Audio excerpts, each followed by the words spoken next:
Hey friends, welcome back. I'm Cindy, my husband is Chris. Welcome to CNC DIY Factory. Today I am so excited to bring you Sonnet's Flippin Frenzy Spring Edition, a fun collaboration where we take thrifted finds, send them to another collaborator, and give them a whole new life. I'll be transforming each item alongside with some incredibly talented makers from Sonnet's Garden Blooms membership group. So let's get ready for some inspiration, creativity, and a whole lot of flippin' fun. For Project 1, I'm starting off with the cedar trinket box, a napkin, and some rose molds.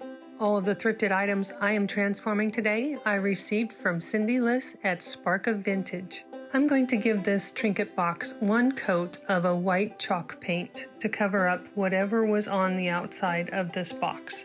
I'll be using DIY liquid patina to decoupage this beautiful napkin on top of and around the entire box.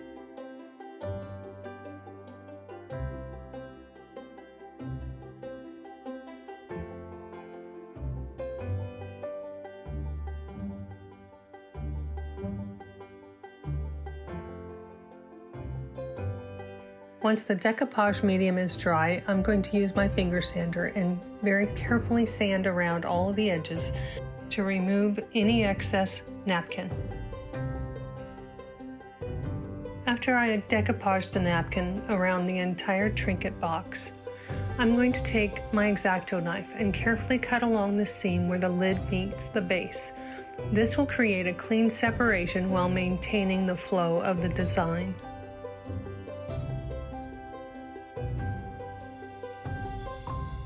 These rose molds that Cindy included in my mystery box are the perfect complement to the napkin. I'm using Fusion Mineral Paint in the colors Peony, Rosewater, Victoria Lace, and Conservatory on one rose, Inglenook Bayberry along with Victoria Lace on another, and the third rose will have Buttermilk Cream, Fork York Red, and Victoria Lace.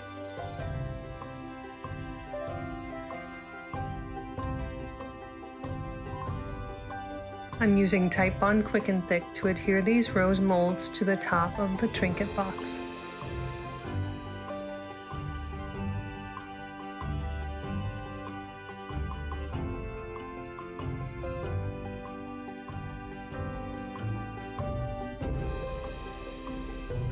I'm wishing I had stopped at this point because it was nice and crisp and clean, but I didn't. I decided to go ahead and add some white or some clear wax and then some dark wax, and then I'm going to add white wax to lighten it up again.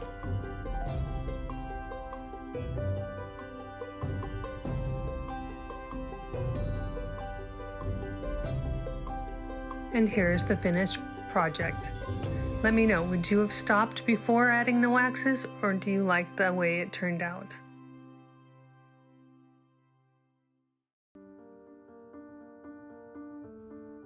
For Project 2, we're going to take this house-shaped shadow box and we're going to apply one coat of the Fusion Mineral Paint Victorian Lace. For the back portion of this shadow box, I'm using the Fusion Mineral Paint in Newell. I think this is a beautiful sage green, very English cottage looking color.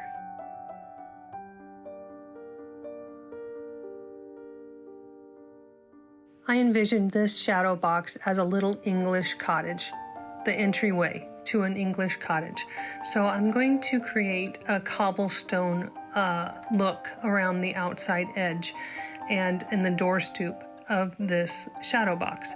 I'm using a stencil that I purchased on Amazon along with the Fusion Mineral Paint in soapstone, and then I'm going to go over top of that soapstone with the chestnut mare to give it some depth and dimension. When stenciling, I use a very dry brush, so I load my paintbrush up with the paint and then I offload it onto a piece of paper towel or something so that it's very dry and it doesn't allow for the paint to seep under or bleed under the stencil.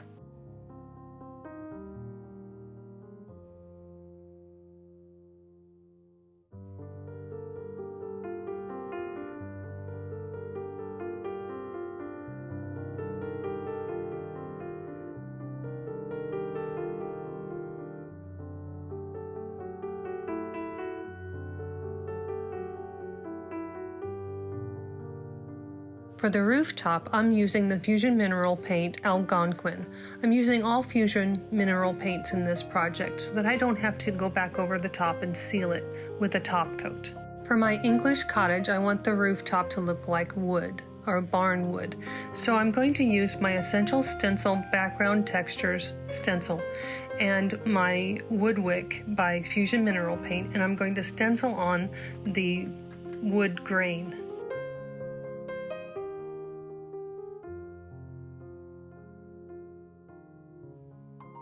I like to keep a bit of a stockpile of molds on hand just so that I don't have to stop my project and go make a mold and wait for the resin to cure. So I'm using the IOD Hidden Hollow mold.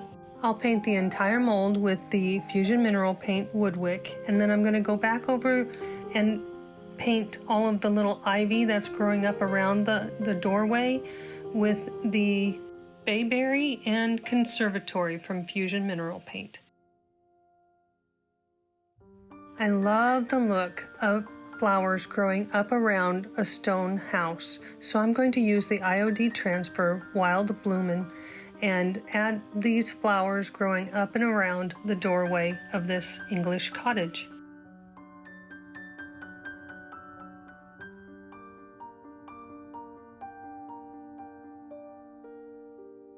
I felt like the stoop of this little English cottage was not complete without a couple of little potted plants.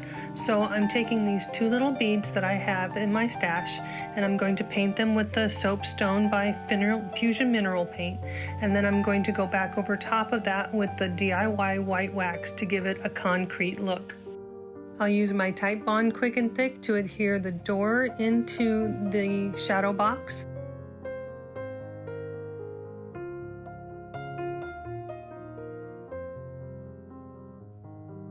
I found these ribbon roses at a garage sale last summer.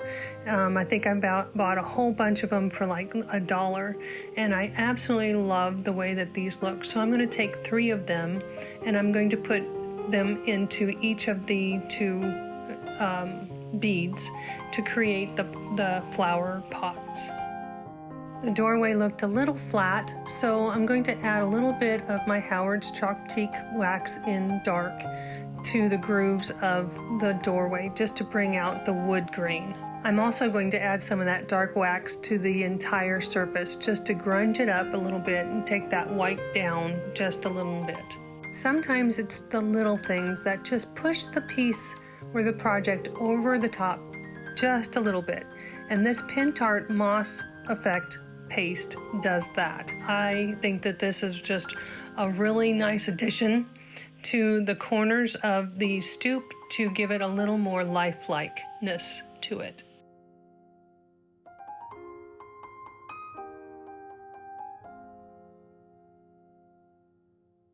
Now to finish up this project, we're going to add the little porch pots to the stoop, and we'll also adhere this sweet little sign above the doorway.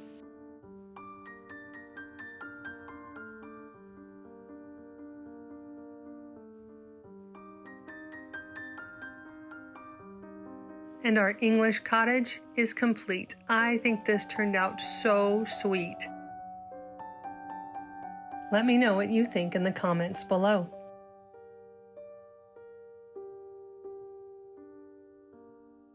For project 3, we're going to take this candlestick that was in the mystery box, and we're going to pair it up with a wood round that I had in my stash. I went out to my shop and I drilled a hole in the center for that pokey thing in the middle of the candlestick to go into, and sanded it down, and now I'm going to glue it together with E6000. I'm going to set it upside down with some weight on it and let it set overnight. So the next morning I come back and the glue has set. This is a very, very strong hold, so I'm real confident in this. I'm going to stain the bottom half of the wood round along with the edges with the Minwax water-based stain in Legacy Brown, and I'll paint the top half of the wood round in White Swan by DIY.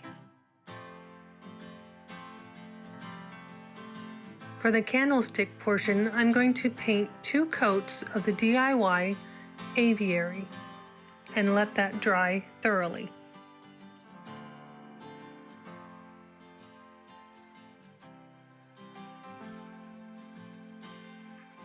In the mystery box of thrifted items, Cindy included 2 recycled treasures decoupage papers that are exclusive only to Sonnet's subscription membership box. I'm going to select the area that I want to decoupage onto the top of this candlestick riser, mark it with my fingers and create a crease, and then I'm going to take my water pen and draw a line around it to tear out the paper. I'll use my DIY liquid patina to decoupage this tissue paper to the top of the riser.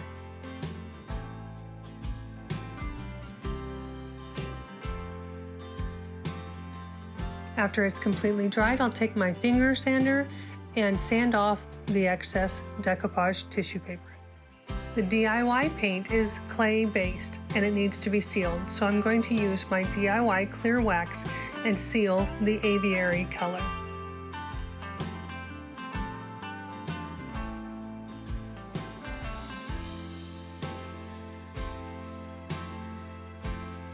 Somehow I got white wax on my fingers and now it's on my project, but it's okay, it wipes right off. It's a good thing I had applied the clear wax previous to this. It makes it much easier to wipe that white wax back. Now I can apply the white wax just where I want it, which is on the aviary color. And then I'll wipe back the excess, leaving the white in the grooves to show the details of this candlestick.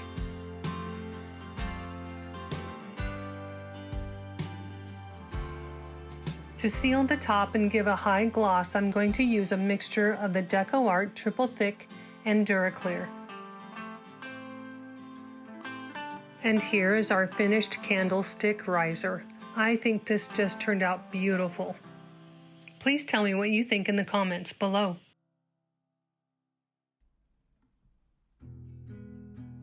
For project 4, we're going to take this galvanized metal bucket and the DIY petticoat pink, and I'm going to put 2 coats of petticoat pink, and I'll follow it up with a little bit of the white swan and my misting bottle to blend it in.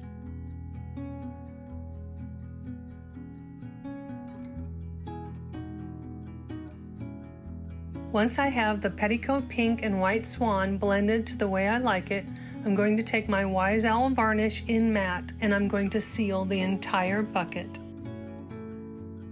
For the Spring 2025 release, IOD created this blossom mold. I used my Alumilite fast cast resin, which takes 10 minutes to set up, and I pulled it out of the mold a little early so that I could bend it around this bucket.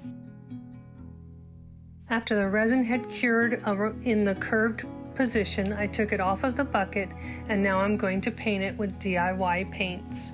I'll start with the Kissing Booth and I'll put that in the center of all of the flowers. Then I'll go around that with the Flirtatious, and then on the very outside I'm going to use the Petticoat Pink.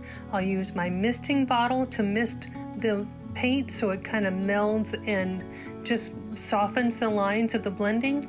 And for the leaves and the branches, I'll be using Aviary and Prairie Gray Weathered Wood. For the center of the flowers, I'll be using Queen Bee and Cake Batter.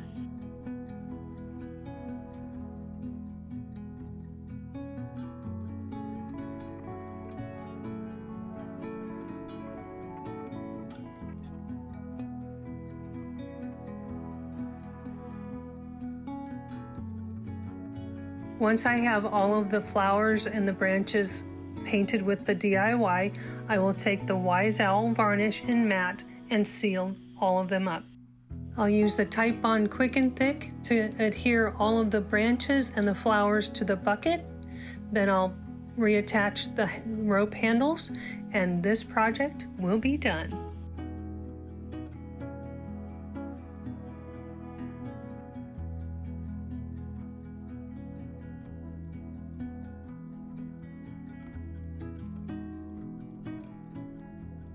I love everything about this bucket. I love the soft pinks and the cherry blossoms. But tell me, what do you think of this project?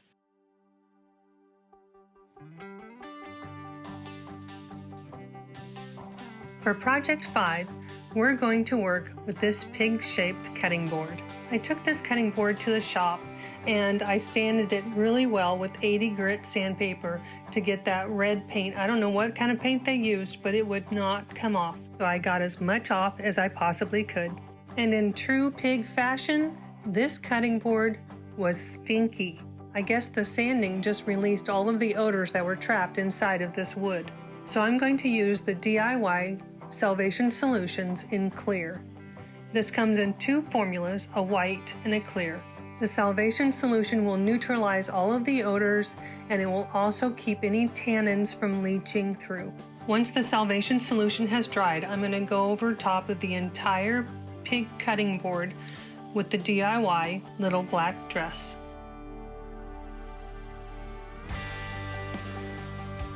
So in my opinion, a pig needs to have a little bit of crackle and chippiness. So I'm going to go over top of the little black dress and I'm going to use the Sweet Pickins milk paint in Lantern. Sweet Pickins milk paint is a powder form and you mix it with water. It is 1 part powder, 1 part water. You mix it up really well and then let it set for 10 minutes to thicken. I like to use a milk frother when I mix my milk paint. I think it blends it very, very nicely.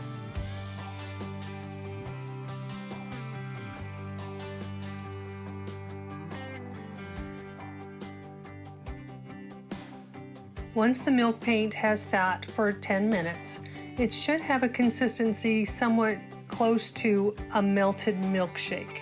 I'll apply 1 coat of the milk paint because I've already got the DIY paint down. I don't need more than 1. And then once I have that milk paint down, I'm going to take my heat gun and I'm going to dry it. And you can see while it's drying how it crackles and gets all of that wonderful crazing in the paint.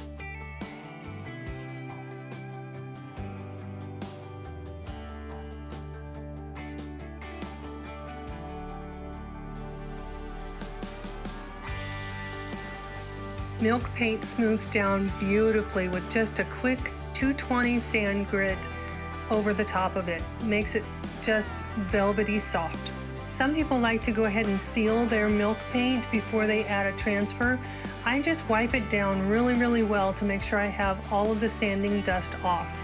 And I'm going to take the Redesign with Prima transfer called Cozy Evening, and I'm going to take a section of these flowers and I'm going to add this transfer to this pig.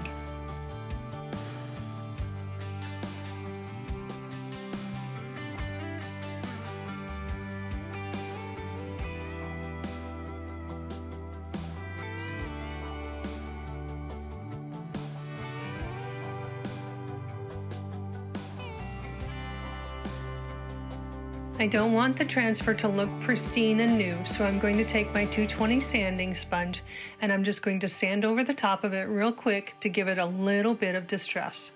Now all we have left to do is wipe it down really well with that shop towel, add some DIY clear wax and a little bit of the Annie Sloan black wax on top, buff it out, and this pig is ready for the show.